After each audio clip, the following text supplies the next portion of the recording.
Good morning. My name is Susan Reardon, and I'm the staff hearing officer, and I call the meeting of Wednesday, October 16th to order.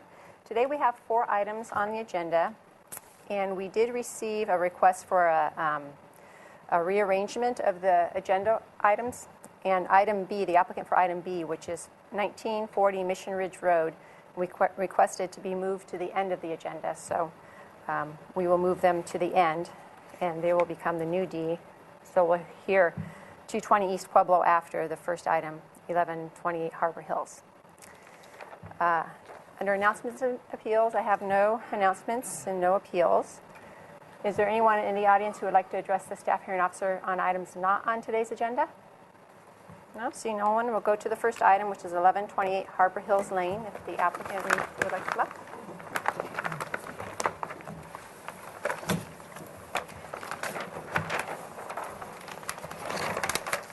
Good morning. Good morning.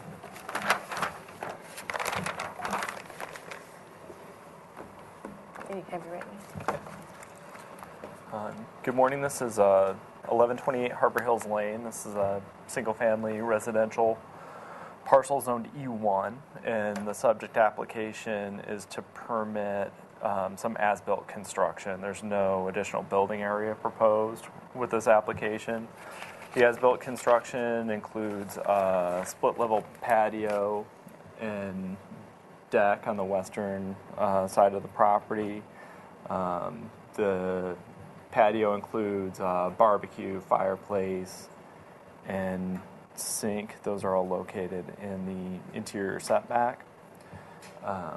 The project also includes walls along the property lines and entry pilasters, a wall along the driveway, and a new front entry area. The front entry is, like the rest of the project, subject to single-family design board review, but no modification is required for the front entry. There are 4 discretionary modifications for your review today.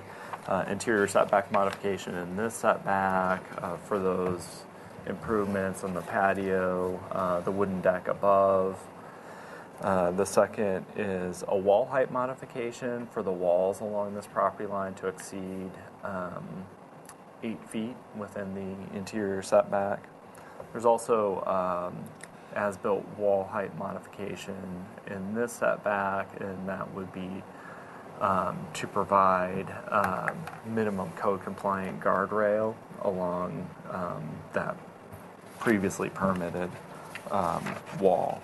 And the final modification is for entry pilasters, a wall along the driveway to exceed 3.5 feet within 10 feet of the front property line and along the driveway for 20 feet. So it's an aerial photograph. It says Harbor Hills Lane. It's at the end of a cul-de-sac here. So you can see the entry pilasters, then the driveway goes up. This is the garage. These are the retaining walls. Also proposed in this, there's a shed that would be removed that was identified as a zoning violation, and there's a pergola on top of this wooden deck that's being proposed to be removed. So this here is permitted. They just need the guardrail on top? that's correct. Okay. And this one was built over height then in this area? This portion right here? Because you were saying this needed the mod now, but if it's all... No, ma'am. That's less than 3.5. Just the pilasters exceed the Want to state your 3.5. name? Mark Miranda. Okay. So it's in the front, it's really just these two then, and this complies. Okay, thank you. Sorry for interrupting. It's okay. So this project was reviewed twice by Single Family Design Board. SFDB actually did a site visit and said in this particular case that there's no aesthetic impacts and that the as-built condition is consistent with the single family design guidelines. So they were very clear that this was a case-specific issue. The neighboring property at 1165 Harbor Hills Drive, it's a very steep property. These are avocado trees, and the house is built up at a higher elevation, so it's over the house. So there's no real development potential adjacent to this house and adjacent to these improvements, and it is screened by the vegetation. So the staff supporting all of the modification requests with the exception of this higher wood deck, which is visible to the neighbor, and it has the potential of detrimentally affecting the neighbor. The applicant has provided a letter from this neighbor in support of the project, including retention of that deck. There are a couple letters of concern that were submitted as well.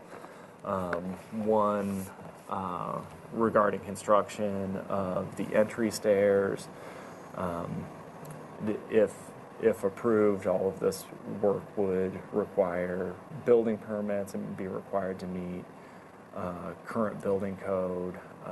So we have engineering work that was completed on this, and that would be reviewed and inspected by city inspectors. Another concern raised by the downhill neighbor was regarding drainage and concentration of drainage into a pipe. Generally, the municipal code doesn't allow concentration of drainage onto a neighboring property.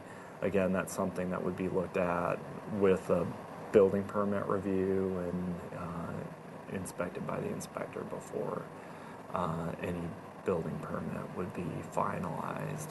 Additionally, this project would have to meet the city's stormwater management program requirements, which include retention and treatment of a certain volume of water on site. So that hasn't been designed into the project, and that's something Single Family Design Board would look at before those approvals are granted. Okay, when the Single Family Design Board looked at it, I know they said this was site-specific. What did they talk about screening of the walls? They're really pretty stark. Here's a picture of them. Was that discussed? Or it doesn't, it's not reflected in the minutes. Right. I don't. Are you unable to attend? I wasn't able to attend. I don't recall a discussion of those walls. I think because of the location, the walls aren't publicly visible. They may be viewable from Cliff Drive, but they're really far away, so it wouldn't be a public view issue. And because of the topography and the orientation of the houses around it, it's not visible from a lot of places. And that's apparent when on site. Okay.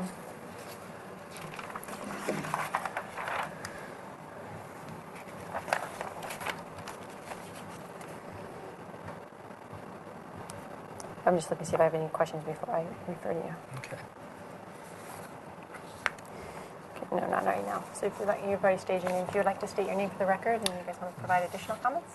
I'm Bruce Anderson, homeowner. Okay. Mark Miranda, agent.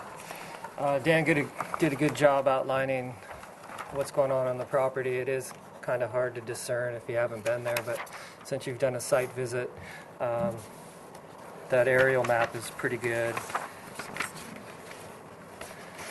When you come down across La Cornilla and you drop down Harbor Hills, and it comes along, so all these homes above, you wrap around them to the bottom of the cul-de-sac, and on that hillside, the house sits kind of alone.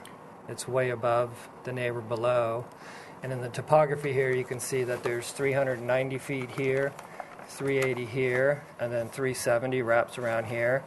And there's 380 is kind of where this is one house, this is two house, and this is about the these are like the property lines. And this is the third house. So this one, and this one. And the Sharps that are adjacent over here from the deck take their driveway off here and they wrap around. So the ridge, the main ridge line of the house is at 375.8 feet. And this deck is at 366, and this one's at 354, so this is about 12 feet above. And when the original owner, he was a design-build contractor, a masonry contractor, he built the home in 1976, and this was the elevations, and you can see that behind the house runs all the way along the wall. And when they originally did the plans, they showed like a little wing wall just kind of tapering down. And it comes off the sides here, and then it tapers down at a point.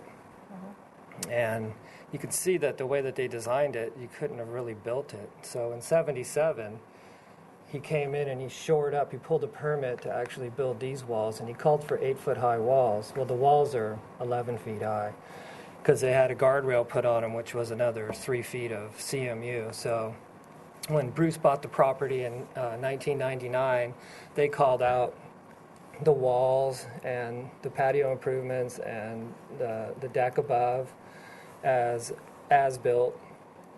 And then there was an enforcement case created for work being done on the front entry. So if you go to the second page of the plans, which is the floor plans,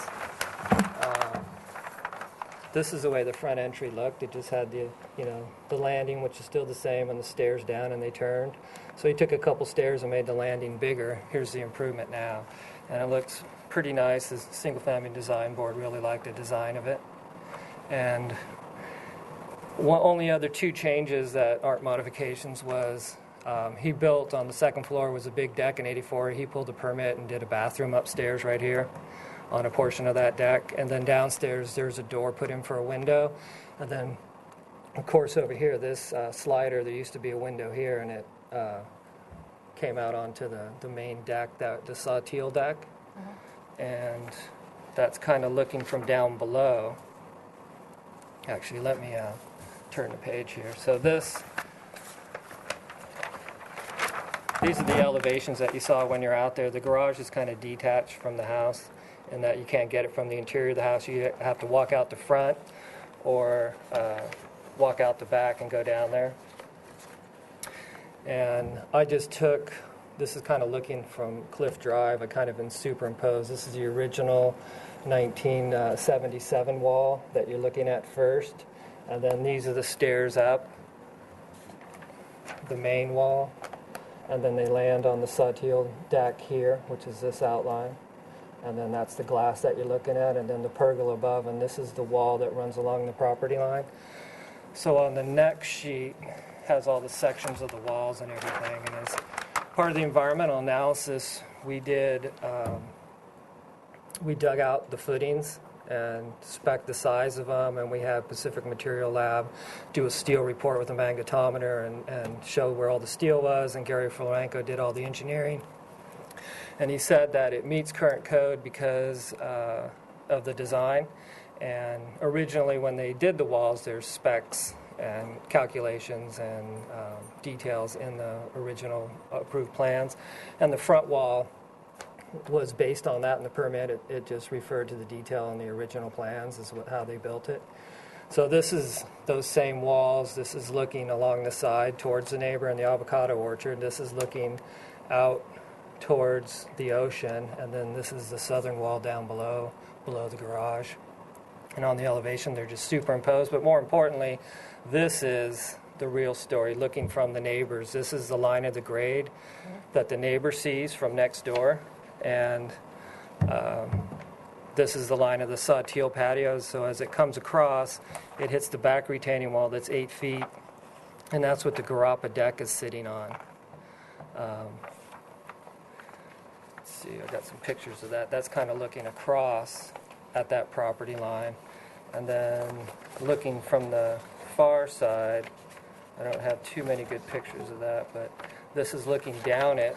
You can see that it starts off flat at the bottom, and then it's really steep to a point, and then it levels off. And this is the point where it levels off and comes across up to here. And then that's the fireplace right there. And if you look from the back out the other side, from the deck, you're looking at the yard, and you're looking up from 366 to like 390 to 380 to 375, and the ridge is at 375, so that's about the same height. If you go across the yard and you look down, those are the entry pilasters. So this one's 6 feet 10, and this one's a little bit shorter. And this one's about 30 inches from the inside of the right-of-way, which would be the property line, so they're not in the right-of-way. And this one's about 6 feet, so they're cantered a little bit. And since the grade's coming down, the bottom one's a little bit higher. And then the wall behind it, I guess there is a little portion where it slopes up, but this portion here is less than 42. That's the original wall along the back of the house. And then this is kind of a scenario looking straight down.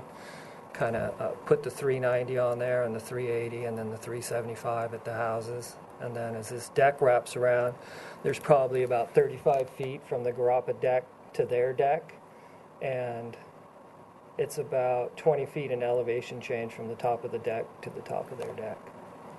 And then the house is another 10 feet. I thought there's reference to 45 It's 40, feet. actually. Oh, it's 35 feet from the property line, 45 feet from the deck itself. And that's kind of a picture looking up at the Garapa deck, which we'll have to screen with some hardy board there. Mm-hmm. And What's under the what's under here? Is there anything under there? It says an under area, and then no, it's all grade. It's all dirt. This is the Sawteel patio. That's a slab. It's a slab on grade with some grade beams under there. Okay, so there's no usable area under it. No, this whole deck is just all on grade. Okay. Yeah, there's no usable area anywhere. It's just all CMU walls that encapsulate the whole area up and down. Okay. And I know that Bruce wanted to add a couple things for a minute. Sure. Okay.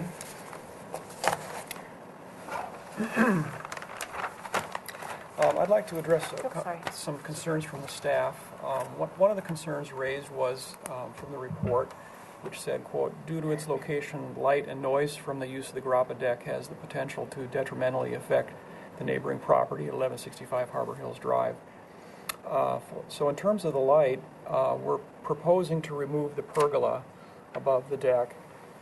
This removes the overhead lights that are on the pergola, so we think that the lighting issue is removed along with the pergola.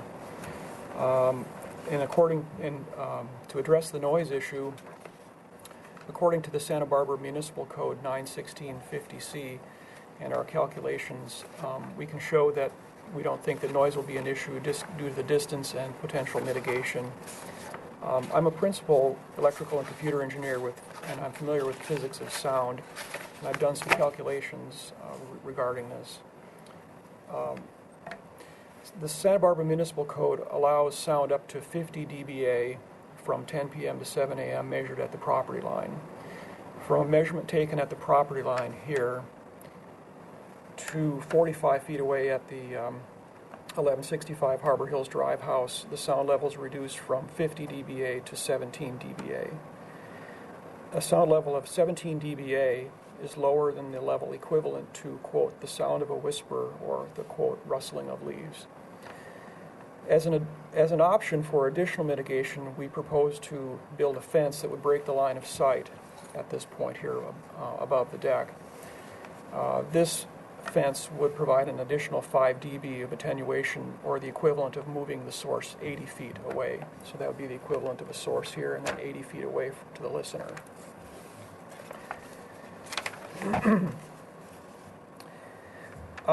Currently, there's multiple cypress trees in this location, 2 large trees here and a number of newer trees here that may be even larger than what are shown in these photos.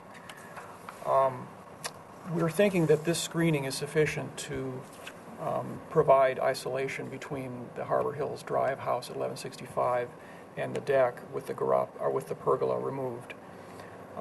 If this is considered insufficient, we propose to build a fence in this location. And I have a diagram of that. Oh, I have it right here. Oh, you have that. Okay. So maybe you could address the fence here, Mark.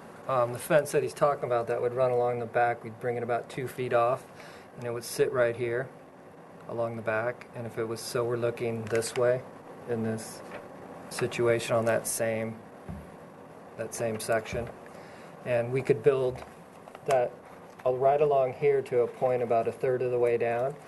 And that would give us the 5 feet separation from the back of the wall to here, and then an 8-foot screen, which wouldn't require a mod from finished grade because we're 5 feet away. And if we just brought it straight across, it'd be about this height. But if we brought it up 6'6" and angled it from an 8-foot to a 6'6", this would be kind of a scenario that we could achieve without a modification. And of course, this is being skirted down to here, and this is 4 feet 6 and 3/6. So this part of the rail is about a 1/4 inch over. So that's why, the deck is within the setback, so that would just be another part of it, for the mod. But we could achieve the screening in something that the single-family design board would permit, whether it be something solid, or we could put some plantings because we've got more than a foot along that property line between the wall. We could put some more plantings here and screen it as well. So that's kind of one proposal, if that would help. Also, I'd like to show this on this diagram. This was actually done for the sound calculations, but this is roughly the line of sight from 1165 Harbor Hills Drive.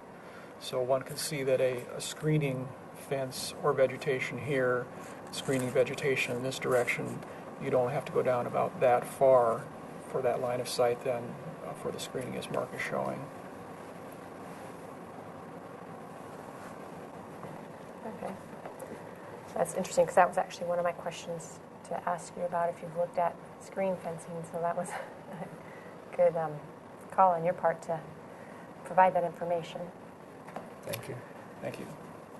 So I have the references and calculations if you'd like those for the sound information. Okay. Great, thank you. That's all. Okay, I'd like to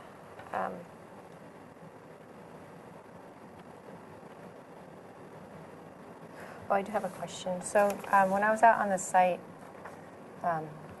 this is all paving. It's actually now been asphalt over. What's this used for? The concern is it's paving in the setback in terms of parking, using it for additional parking. Parking's not allowed in the That's setback. not intended. In fact, there's a step right here, so could not be used for parking. Okay. And I know I looked at it when I was at the site. Thank you for meeting me there and going over the project. I just remember it being... Barely shows it, but you don't see the step in the back. This is the shed that was back there, but it's since been gone. removed. Yeah, it was in Yeah. there. Yeah. It was in And there. that step kind of goes across here to the property line, Okay. from like right here that it's shown from about the door back. And this is, originally he put railroad redwood strips in, and then he cemented it. To put tile Yeah. on top. And then put tile on top, and that's all cracked, and the water got into the rebar in there, so that's something that he's going to have to deal with. We actually took all that redwood out, and in fact, the day that Ms. Reardon was there, that was exposed. We were taking all that redwood out and replacing that with asphalt. Okay. It was freshly tarred, yeah. So my intent in this area here is where the shed was removed to restore something that would be out of the setback here. So that would be the use of that area. Okay. All right. Great. Thank you. I'd like to open the public hearing. Is there anyone here who would like to address the staff hearing officer on 1128 Harbor Hills?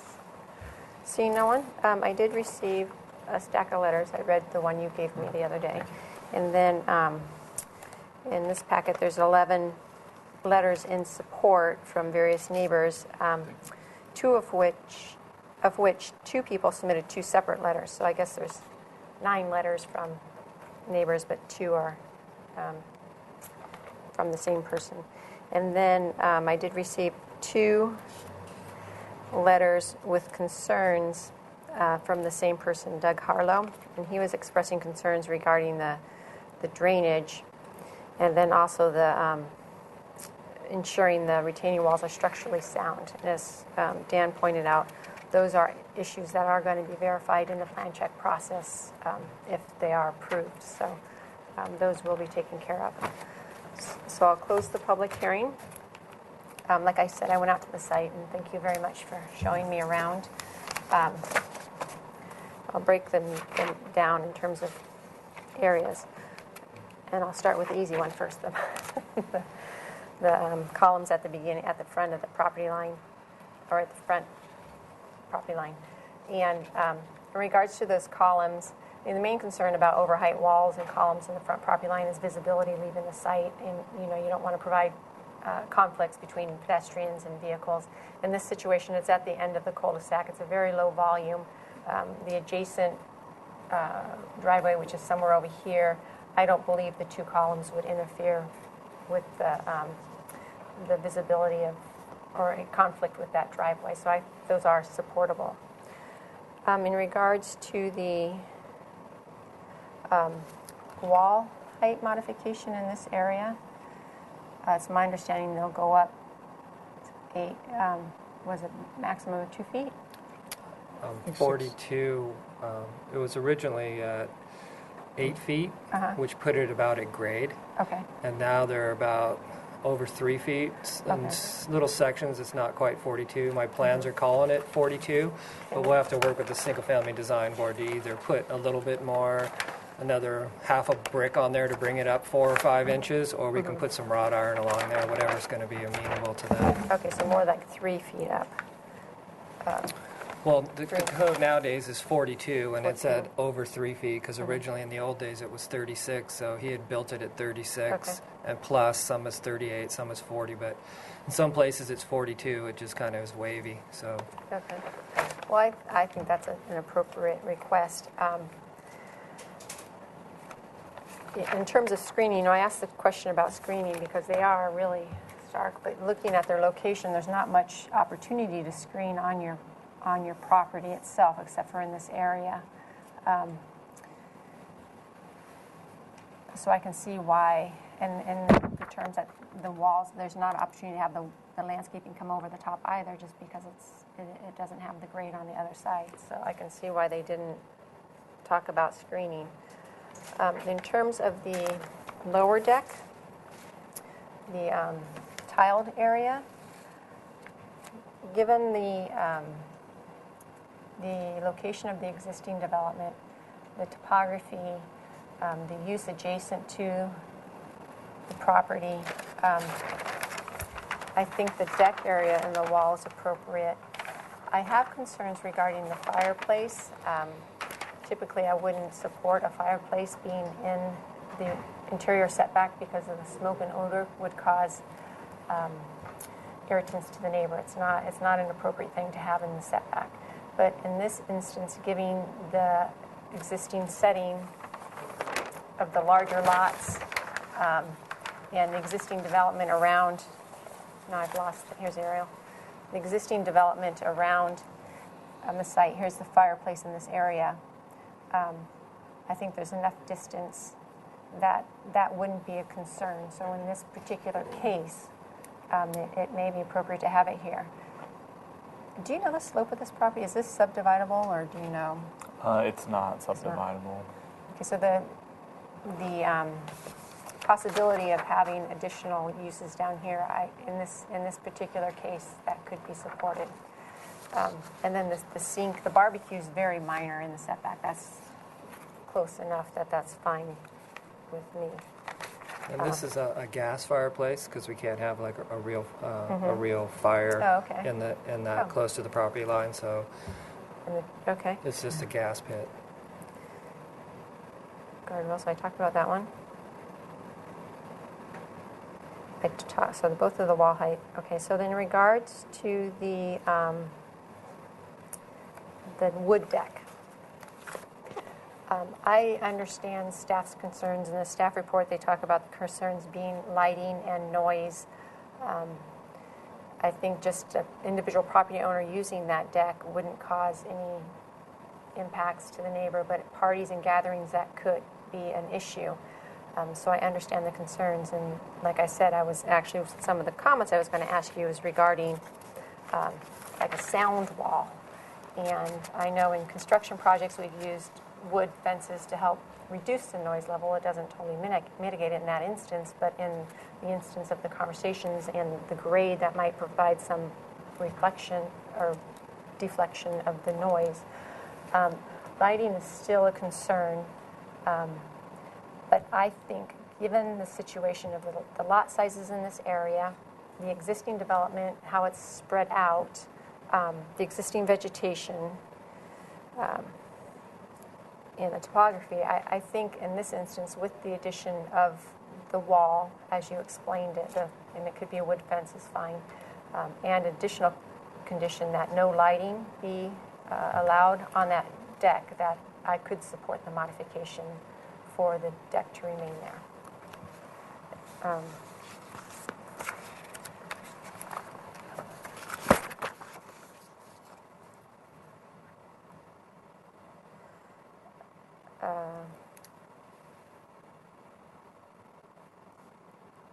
And I would like to either put a condition or put a just a note or something. I'll figure out if it's a condition or not. Just to ask the SFDB. I know that they look at it all the time, but just if they could look to see if there's some opportunities for some landscape screening along the wall. And I don't know if you can work with your neighbors. I know you're talking about the cypress trees up here. If there's some way to plant something down in this area that might screen it some. I know that's not your property, so it wouldn't be a requirement, but if you can work with them, That would be fine. just for them to look at it. Right. In fact, we need some additional plantings here for erosion control anyway. Okay, and if they could be some type that might help soften the wall, that would be good. So let me look at the finding.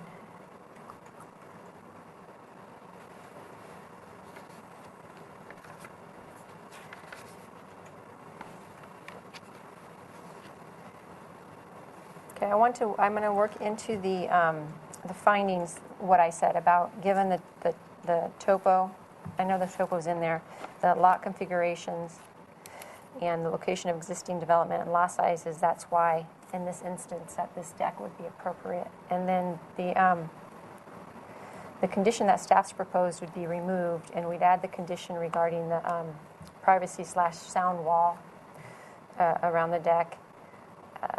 request the SFDB just look at landscaping opportunities and then no lighting on that deck.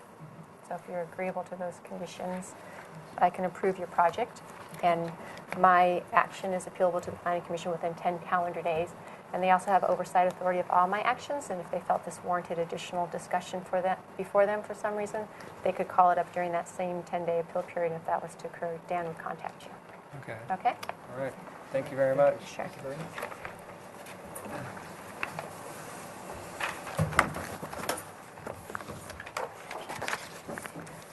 So we're skipping the next item, which is 1940 Mission Ridge Road. We've moved up to the end of the agenda. So we are on 220 East Pueblo Street. Good morning. Morning.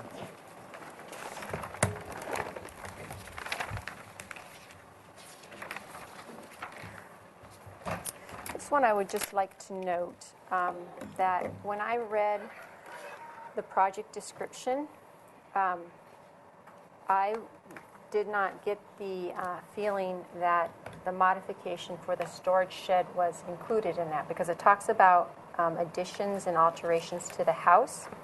But when you turn the page, that's where I became aware that there's an as-built accessory structure that's proposed to remain, and that's part of the modification request. So I did talk with Mr. Cato, the supervisor of the show items, and then also to Scott Vincent, the city attorney's office, to make sure we didn't have a misnotice, because I was concerned that whether the people that received the notice would know the full scope of the project. And Mr. Vincent thought that it could have been written better to be more specific. However, it was legally adequate, and it was up to me whether I felt it was appropriate to act on it or not. So given that guidance and the fact I don't want to continue it and stall it on, I will hear it today.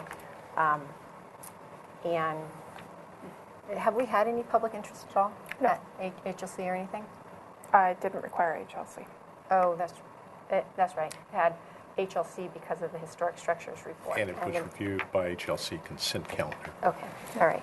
So I'm willing to hear it today. I just wanted to state what my concern was in regards to the notice, but I've been told that it's okay. So with that, you can. So the project site is located at 220 East Pueblo Street. The property size is about 10,762 square feet. There's an existing two-story residence that's approximately 1,381 square feet, and it has a one-car carport up front and a detached 133 square foot accessory building. The project includes demolishing approximately 16 square feet of the existing bathroom that is located in this upper corner, and remodeling, adding approximately 49 square feet of new square footage within the required interior setback. When you look at the site plan, you can see that the original construction of the house, there were portions of the building that encroach further. They encroach 5'2" into the required 10-foot setback. The existing bathroom is located approximately 10 feet from the property line. As proposed, the new addition that will occur within the setback will encroach an additional 2'8" into the setback in that location. Staff felt that the bathroom expansion is an appropriate improvement to a single-family residence. The existing bathroom was rather crowded, and it was a full bathroom, but they had a shallow or low head height in there. So the applicant will be raising a portion of that bathroom roof to get adequate head height in there. There's also another bathroom addition done at the rear and a new covered porch at the rear. A historical assessment was prepared by Ronald Nye. This particular structure was designed as it was the original carriage house for the property at 2227 Garden Street. It was a barn type structure. It was converted to a residence in 1941. The architect of record was Luda Maria Riggs. The barn was being converted for Lila Marshall. Harkoff was a prominent artist in this area at the time. So The HLC reviewed this project on September 11th, and they did choose to list this structure as a potential historic resource. The project will require going back to HLC consent calendar for final approval, but staff felt that the modification is consistent with the purpose and intent of the zoning ordinance, and it was necessary to secure an appropriate improvement on the lot. The minor amount of square footage in the setback was appropriate, and it was not anticipated to adversely impact the adjacent neighbor. That's speaking to the bathroom. The existing storage shed, staff consulted building records, archives, aerial photography, and the Sanborn maps, and could not locate any evidence of the storage shed being located in that particular location. So staff has recommended a condition of approval that the accessory structure be relocated or removed from the property because there is opportunities for a conforming location that would not be located in the setback on the property. Okay, great, thank you. Would you like to state your name for the record? Yes, Fred Sweeney, architect for my client, who's sitting next to me. Jane Martindale? Leon Martindale. I'm Jane Martindale's daughter. Okay. Leanne or Leon? Liane. Pronounced Leon. Okay. Great, thank you. Would you like to add anything else? Just a couple of points of clarification. As a part of this project, that porch is existing. This porch would not be covered. It's just a little slab with some stone steps because it's about 12 inches off the ground to the threshold of this door.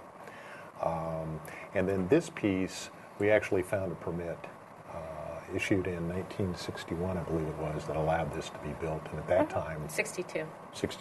That time, 49 was actually when the permit was obtained, but there was a variance obtained in 1962 when the carport was put in.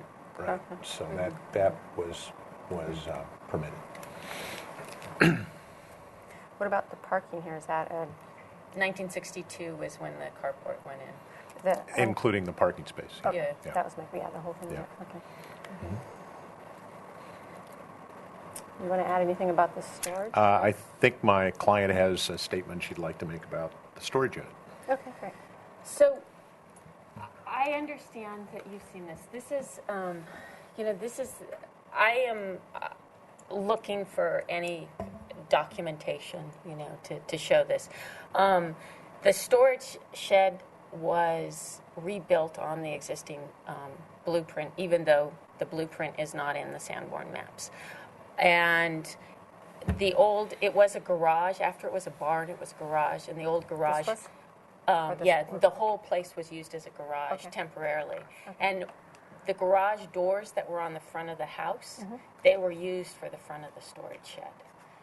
That's what my grandmother had converted. And that was done in 1949. Here's a mention of it in a 1949. As being existing. And we didn't take this as being legal? No, we did not. How come? Because it's not on any of the blueprints. When I look at this blueprint, And so this rear west side to studio, that's the addition you're referring to, Fred? Right here? Yes. So at the time in 49, when they added to the house, There was a shed in rear west, so we don't know what size the shed was, or We don't have any west, documentation. and this is west. Yeah. Right. And part of the challenge here is when Luda did those drawings, she was pretty frugal about the piece of paper she drew it on. So you can see how small those drawings are. So they really don't show that. Leon, based on conversations with her mother and her grandmother. And growing up. Well, I never met my grandmother. She died before I was born. But Growing up there, the shed's been there for at least 65 years, since the 40s, if not longer. Problem is, we haven't been able to find anything that documents that it's there. This is one of these circumstances where we have a really old neighborhood. This house, or this barn, and the house on the front, That's so neat, the side were of it. there, the original part of the neighborhood, and then, in the 50s, when the zoning codes were adopted, it kind of got overlaid on top of this stuff. So this Yeah. is a case where you have a building that's was there before the codes even existed, so that's the problem. Okay, That's this the is challenge. dated 41. Yeah, so the shed, I think that she used, when she used the converted, put them up, it would have been after these original blueprints were done. So it would have been after 41. It was in the 40s that she put up. She, my grandmother was frugal in what she used, the materials that she used. So all the existing materials that were on the house, she tried to use. So instead of just tossing those garage doors, she used them. She used them Now, the as photos are on the plans of the, Correct. But it's been rebuilt. Now, I have some photos of that, but of when dated it was at the garage door. But I've been kind one more. of searching everywhere to find it. Oh, I want the photo. Oh, keep going. I think Oh, the that's photos are not- at the back. I saw them. Whoop, there We- should be a We whole... went too far. There should be a whole set of photographs somewhere. You have them in Maybe your- they're in my packet, then they're not in this one. There should be 'Cause I know I saw photos. 2 pages of photographs. Yeah, I can see them. Here they are. Were they at the end then? Yeah, here we go. All right, so. Here is the area of your bathroom addition. Exactly. There's the pop-out that's farther, and the shed's back That's in the here. shed So right there. here's the back of the house. Right. Side of the house.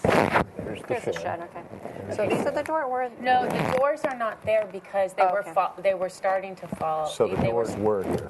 The doors were there, and I have some old photos of those that I can pull up. now, is there electrical to this? No, there's no electrical at No all. There's plumbing, no electrical. No plumbing, no electrical. It's only for storage. Yeah, I looked, the door was actually open. I don't know if you left it open for me or not, but I did look inside. Oh, You could see okay. in the windows anyways, but it was ajar when I got there. Oh yeah. Oh, did you look yesterday? Yeah, I went yesterday. Oh, that's when we opened it, and that's funny. Yeah. Yeah, okay, so no electrical. And I knew there was no plumbing. Okay. So when staff reviewed the file, all the subsequent permits just didn't show any footprint of the structure dating back even to the 1962 Oh, there's the open, carport, okay. yes. I don't know if you want to show so people can see what we were just talking about. Here's a permit. I might not be able to see it. This shows the open parking in this area and the carport. Okay, and here's the existing bump out in the bathroom. Right. Okay, all right. Anything else you'd like to add? Yeah. The only thing I want to add on this, and I understand staff's objections. I will look just that she used the old garage doors that she used that had been pulled in from the 40s, and just that the expense of moving it. I've been, I've used all my 401k to pay for house improvements. I've done like every single penny. I'm a full-time caregiver at this point to my mother, and we don't have a lot of extra resources. I mean, we use the money that we had from some of my paintings, my grandmother's paintings that we sold, for some of the additions, and so everything, I've budgeted, down to the penny. So I don't have a lot of extra resources to just to do a lot of, to a lot more than what is projected at this point.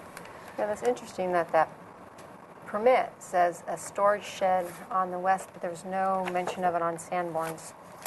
No, and the Sanborns that the city has on record are from 1930 and updated through 1963, August of 1963.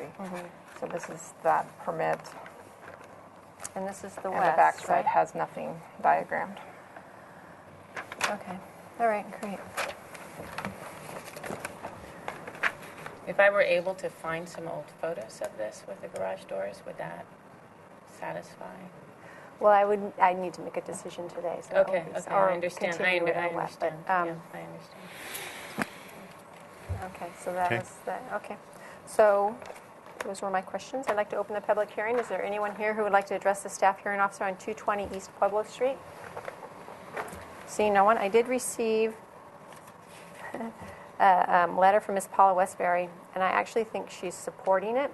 Trying to read it. It says, this is all done, and then some writing, be well, and then it says, leave all as is, be well, be well. So I think it's in support of the project. So I'll close the public hearing. I did go out to the site, like I said, and it's I like it. It's a neat house. I'm really glad that you want to save it instead of demolishing and start all over. And I must admit that I was not going to support this storage shed. There is other areas on the site it could be located, and just because it's there and it's as built, I understand wanting to keep it, but we do have these zoning requirements. But I think with that permit, although it's not shown on Sanborn maps, there was a storage here. It's on the west side. It might have been in this location. And, I also supervise zoning information reports, and when we do record searches and stuff, we try to look for some sort of evidence of improvements being there that we can't find any documentation for. And I understand that Sanborn maps don't show it, but I think that does show that there was a storage shed in this area. And the fact that it doesn't have any utilities to it, and it doesn't have any electricity, it doesn't have any plumbing. There is a door, but it's on the face of the building. There's no openings along the property line, and the doors.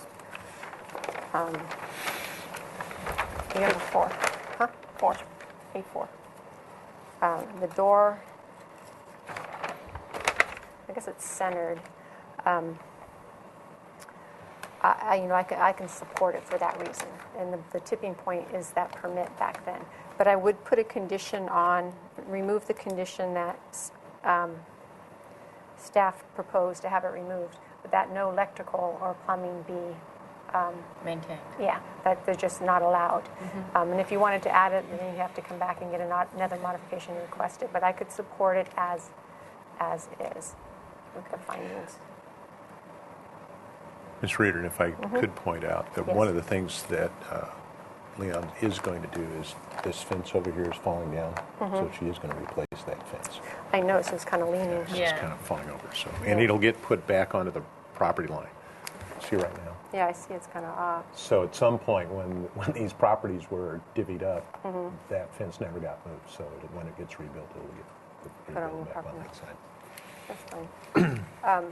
Yeah, I know. I think, Freddie, you've even been before me on other storage sheds, and those ones I supported in the setback because they were low profile. I think one was 6 feet high, or it was lower than what a fence typically is. And in this instance, this is what, 9 feet, I think, highest. It's 8 feet to the plate height, so it's Okay. built like a regular room. Okay. Yeah, so it's taller. So that's why I was thinking that it's not appropriate, but that permit tipped it that way. So we'll make the findings outlined in the report and approve your project subject to the revised condition that the storage shed have no electricity or plumbing. Okay. Okay, so my action is appealable to the Planning Commission within 10 calendar days. They also have oversight authority of all my actions, and if they felt this warranted additional discussion before them, they could call it up during that same 10-day appeal period. And if either of those were to occur, Suzanne would contact you. Okay, great. Okay. And then just a question to Suzanne. At this point, we can proceed to finish working HLC. drawings and then go to HLC for final? Okay, thank you. Great. Okay, great. Thank you I so got much. here just in time. Yeah. Thank you so much.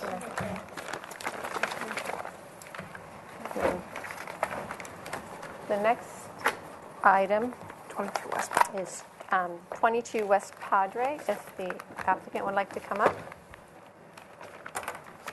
Good morning. All right. I have a revised set if you'd like to see it. It's slightly different from that. I'll describe that in the staff presentation. So the project before the staff hearing officer today is alterations to the existing residence, including relocation of existing windows, installation of new windows and doors, and the demolition of an as-built water heater enclosure within the setback. The discretionary application is an interior setback mod to allow the alterations within the interior setback to the east. This is a existing site plan. You can see that there's a water heater enclosure at the eastern side of the property. Staff could not find evidence that that enclosure was permitted. The applicant is removing it and going to put it in a storage space, maybe the attic inside the house, he can clarify that, but it is no longer going to be in the setback. The applicant is proposing to alter windows along this portion of the building. They are infilling the wall here. They're relocating this window to this location, then infilling the wall, and they're putting a new window in this proposed new bathroom. And it says here on the plans to be a double hung window. However, Mr. Becker, the property owner and architect of record, has contacted the city's urban historian about the style of this window, and he's proposing to do a French casement window in this location instead of the double hung. So if we go to the elevations, you can see the existing and proposed. My fingers want to work. The area of the encroachment, the building is built at 5'1" to the property line. I don't think I clarified that for the record. So they are proposing to alter this area. And when you go to the proposed elevation, we're talking about this affected area, the window that was being removed, the window that was in this location being relocated, and a new window going in the bathroom. I just had, what Mr. Becker has is a larger version of a plan that was looked at by the urban historian, which changes that to a French casement window, similar to the other two windows that'll be on the end. The one double hung window will remain in a second bathroom. There's also a change at the front of the building that's not in the setback. This window is going to be that same style double or French casement window. And there's a window change or door change at the back, which was a slider previously. It's not in the setback. They're trying to mimic a door that is off of the dining room on the other elevation, the west elevation. Not in the setback. So with that, staff feels that the window changes along this easterly elevation are acceptable. The urban historian has requested a condition of approval that all new windows and doors shall be made of wood, and the windows shall match the existing details profiles and be set into the wall as the original casement windows. The dining and the door shall match the dining room door profile. So similar details and proportions at that location.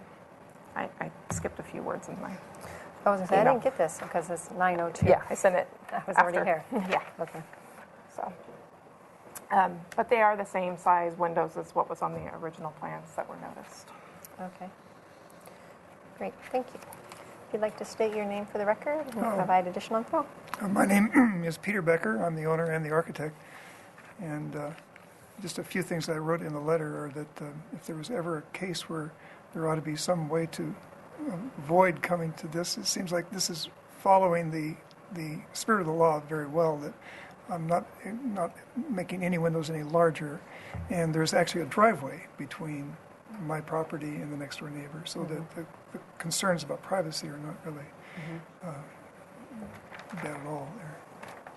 And actually, this is one of the things we want to look at in making maybe an administrative approval, so that the staff hearing officer looks at it more at an administrative level, similar to what design review has some limited things that could be administrative review, recognizing that kind of situation, that it's not always necessary to have a full public hearing for, but unfortunately right now that's the process that you need to do, but Yes. we have recognized that need. And also I'd like to add that I'm adding these piers right here to make the front stairs not look like a wedding cake. It looks really bizarre, so just trying to make it look more like a standard entry. So that's another modification that I'm requesting today. Is that a modification, or are we doing it as an architectural feature? I think it's an allowed encroachment. The building's already in the setback. He's just changing the articulation of that staircase. I think it would be found in substantial conformance with the previous. Yeah, I think so, or it might even be an allowed type of thing. Of encroachment, yeah. Because, it was just noticed for an interior setback, so. Okay, is that all? That's all. Yeah, okay. I'd like to open the public hearing. Is there anyone here who would like to address the staff hearing officer on 22 West Padre Street? I see no one. I did receive a letter from Ms. Paula Westbury, and it says, it intros, "This is all done," which sounds like she supported it, but then never not leave it there. So I'm not quite sure. I can't read the rest of it, but I just acknowledge for the record we did receive a letter from Ms. Paula Westbury. So I'll close the public hearing. I did go out to the site and looked at the site, and I agree with staff's recommendation. The changes, they're real minor, and I agree with your statement. Like I said, this is the type of thing we would envision that we can handle at an administrative level. There's not an increase in openings. Like I said, there's the driveway, there's existing barriers between the two properties that it's not going to impact the neighbor in terms of lighting or noise or odors from the windows or what have you. So I can make the findings outlined in the staff report, and I will add the condition as suggested by the urban historian. You're fine with that condition? Of course. Okay. And so I'll approve your project subject to that condition. And my action, as you heard on the other projects, is appealable to the Planning Commission within 10 calendar days. And they also have oversight authority of all my actions. And if they felt that warranted additional discussion before them, they could call it up during that same 10-day appeal period. And if that was to occur, Suzanne would contact you. Okay? So I can't turn it into the building department for 10 days, is that correct? You can, but it'll be at your own risk that you get appealed. I see. You just balance what's the possibility Right. of getting appealed. But they won't issue any permit within that 10-day appeal period, but you can have it. Okay. Great, thank you. You will need to reproduce the staff hearing officer resolution that will be produced after this meeting on your building Oh, I permit see. sets of plans. So you do need to wait at least a couple of days to get that document and put it on your plans. How will that come to me? By Email. Email? Great, Yeah. thank you. Did you want this other copy? If it's the revised, yes, the Revised? updated one, yes. Yeah. Great, thank you. All right. Well, thank you very much. Okay. So now we are going back to item B, which is 1940 Mission Ridge Road.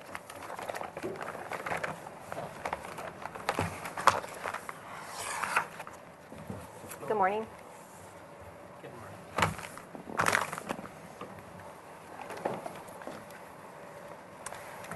All right, this project is a proposal to install multi-light side lights on either side of an existing pair of French doors that happen to be located in both the front and interior setback. One side lights in the interior, the other side lights in the front setback, as you can see by the pink highlighted line. Staff felt that this alteration is an appropriate improvement for a single-family residence. It represents a very minor encroachment. It's not anticipated to adversely impact the public street frontage or the existing neighbor at the interior side of the property. The property did have a historic structures report that was reviewed and accepted by the HLC, as well as the HLC took action to list this building on the potential historic resources list as the George Washington Smith Spanish Colonial Revival House, 1919. So the project is acceptable as proposed, and we do not anticipate it to have any adverse impacts. Very great, thank you. Would you like to state your name for the record and add anything? Yes, my name is Rogelio Solis with Cornell and Gelaris Architects, and with my client. Greg Parker, 1940 Mission Ridge. I'm the property owner. Okay. Would you like to add anything? No. Here to answer questions. If you have Okay. any. Great. The only question I actually have as staff is it's labeled guest house there. Is it allowed to have a kitchen or no? I didn't look at that. It's not. There's no kitchen It's there? not, no. Okay. That might be something, just naming it might be changed in plan check just because it might cause some confusion. Since it's a single family zone. Right. It was just separated in the 90s, but there's no kitchen. There's no kitchen. I think it was just accessory space. Yeah. Okay. Attached system. Okay. I've That's got my a only few really question. versions of this. All right, so I'd like to open the public hearing, and there's no one in the audience. I did receive a letter from Ms. Paula Westbury, and I don't know, again, it says, this is installed already, last day something. And it says, leave the side windows as is. They are in. Be well. So I'm not sure they aren't already in. I'm not, I just say that I received a letter in regards to the project from her. If Mrs. Westbury's been around for a while, there were side lights here through the 80s. Oh, really? Okay, so Yeah. maybe that's what it is. I don't know if that's what she meant, but they're not there now. Okay. All right, so I'll close the public hearing. I went out to the site and I looked at it, and it looks just the same as the picture. Surprise, surprise. Yeah. No, I'm kidding.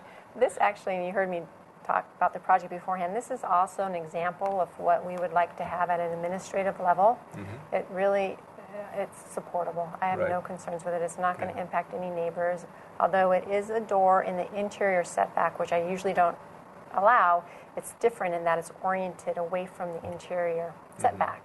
And so the potential impacts to the adjacent neighbor is, I think, nil. Right. You know, so I think that's right. The house of the neighbor is actually up here. He's deeper than that, and it's slope density. Yeah. He can't subdivide. well, I think even if it was adjacent to it, Yeah. I don't feel the addition of these sidelights to an existing door Right. is something that would warrant full review. I think Right. it is important to at least administratively look at it just to make sure that it, you know, doesn't trigger something. But I support your project and can approve it. I do need to make a change to the finding, though, because it references the front setback modification, but it doesn't include the interior. So I'll just say Need that, both. that the Okay. front and interior setback modifications are consistent with, Okay. just to be clear that And I if am. she said 1919, it's actually 1920.